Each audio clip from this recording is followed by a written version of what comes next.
Nanurok ng akong tinanom na gulay. Ampalaya. Palaya guys.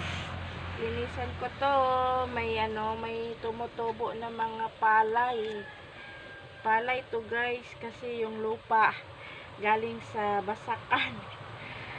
Sa basakan, sa rice field. Kinuha ko yung lupa tsaka nilagay ko dito. Ayan. Tinaniman ko ng ampalaya. Wow. Linisan ko kay may damo na naman tumutubo. Ito guys. Ito rin guys. Pichay rin to guys. Pichay ito. Maliliit pa sila. Ito kangkong. Kangkong to guys. Ito kangkong to. Ito. At yung ginawa ko yung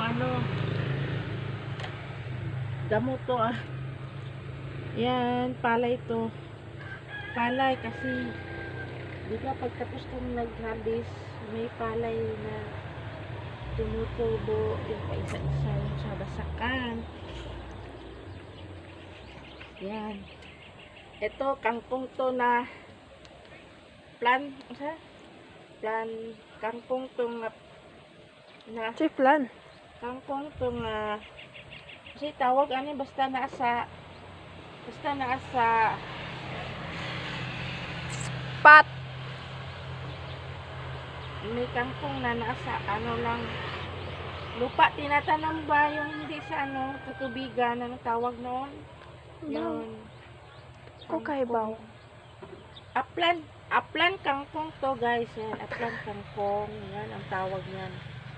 Aplan kangkong nala siya sa aplan tumutubo pwede siya itanom yan. Aplan kangkong ito guys tumataba-taba na yung ko Sibuyas. sibuyas na dahunan. Nililinis ko pa ito yan. Nilagyan ko to ng ganito guys yung usok-usok kasi alam mo kung wala to guys inaano lang chicken manok inaano yung lupa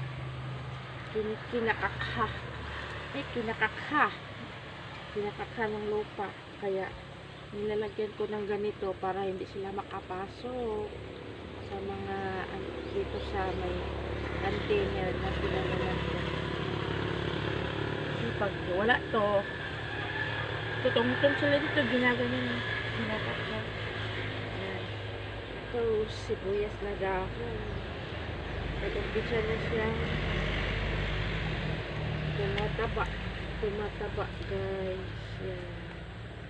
Langit ko itong dinidiligan. Ano yan? Tuwing hapon. Yan. Nanahon na siya guys. Nanahon na siya. Ay. Ano pala to?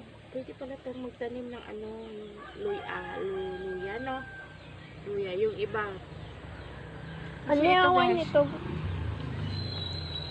Kasi ito guys, tinataniman ko ng pichay.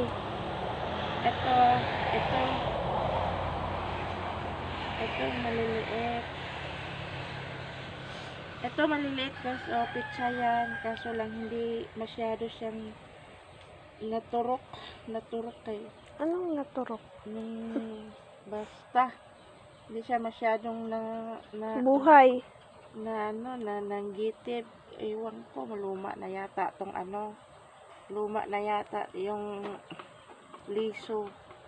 Yan, kaya hindi masyado sila sa picture. Yan. Ito, picture ito.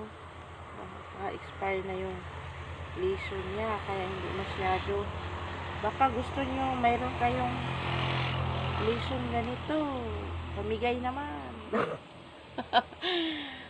Para itanim ko dito. Thank you for watching guys. Yeah.